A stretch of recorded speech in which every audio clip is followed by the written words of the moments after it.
مشكلتنا النهارده في موبايل سامسونج A52، الشاشة فاصلة نهائيا والموبايل نفسه شغال. تيجي تحط الشاحن بيقرأ عادي وبيوصل شحن، بس الشاشة ما فيهاش أي بيانات.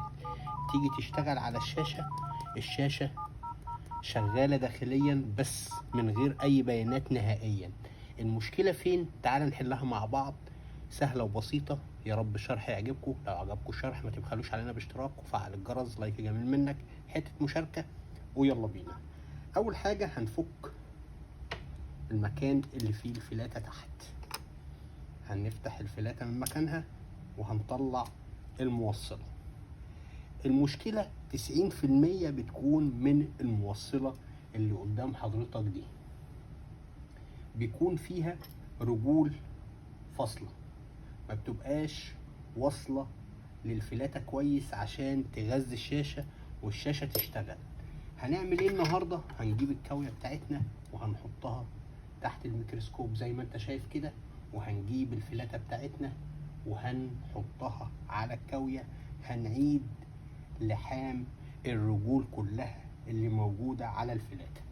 اول حاجة هنجيب الفلاكس بتاعنا وهنحطه على الفلاتة. انا عايز اظبط لك الصورة بالمنظر اللي انت شايفه ده. الفلاتة هتتحط على الكاوية، هتاخد درجة الحرارة زي ما انت شايف كده.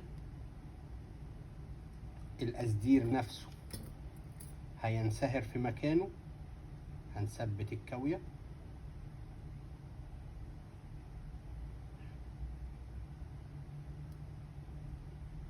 بالمنظر اللي حضرتك شايفه. انا بالحركة دي قعدت لحام الرجول كلها اللي موجودة على الفلاتة. لو في خلل في رجل او رجلين موجودين على الفلاتة دي، الخلل ده هيتشال مع اعادة لحام الرجول اللي كانت موجودة على الفلاتة. بعد ما انا خلصت هبدأ انضف الفلاتة بتاعتي. نضفت الفلاتة، هبدأ ارجع كل حاجة في وضعها تاني. هوصل الموصلة مع فلاتة الشحن، هوصل الفلاتة على الشاشة، ونبدأ نرستر الجهاز. هرستر الجهاز ازاي؟ زي ما انت شايف كده، الشاشة رجعت تشتغل طبيعي جدا. المشكلة والخلل اللي كان موجود عندنا كان موجود على الفلاتة دي، كان فيها رجول مش ملمسة بشغل بالكاوية. قعدت لحام الرجول، القصدير انصهر مع درجة حرارة الكاوية، رجع الكونكتور في مكانه وكل حاجة لحمت في مكانها.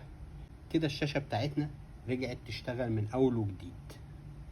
دي معلومة صغيرة حبيت أوصلها لك. لو أنت مش هتعرف تعمل كده، روح جيب موصلة بديلة وابدأ جرب قبل ما تشيل الشاشة الأصلية من مكانها. ممكن الشاشة ما تكونش فيها أي مشكلة وأنت تشيل الشاشة الأصلية من مكانها وتروح تجيب شاشة بديلة وتخسر الشاشة الأصلية عشان أنت مش عارف النقطة دي، أو فك اللحام اللي كان موجود على الكونكتور في الجزء اللي تحت. يا رب تكون المعلومة وصلت لكم، يا رب أكون أفدتكم. محدش يبخل علينا باشتراك وفعل الجرس، لايك حلو منك. أنا نادر، ويلا سلام.